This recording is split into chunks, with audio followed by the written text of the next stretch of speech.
Rakyatlah yang berkuasa.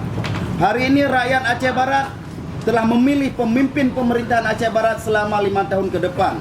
Artinya Bupati dan Wakil Bupati Aceh Barat untuk periode 2017-2022. Dan kami dengan Muhammad Arif beserta seluruh pendukung, berdasarkan hasil penghitungan cepat ataupun quick count, kami telah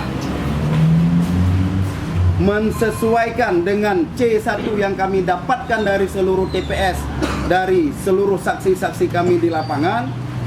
Maka pada hari ini secara resmi, walaupun kami harus menunggu keputusan KIP sebagai penyelenggara negara, saya ulangi, maka pada hari ini kami menerima keputusan masyarakat Aceh Barat berdasarkan quick count yang telah memilih Bapak Ramli MS dan Bapak Hamzah sebagai Bupati dan Wakil Bupati Aceh Barat periode 2017-2022.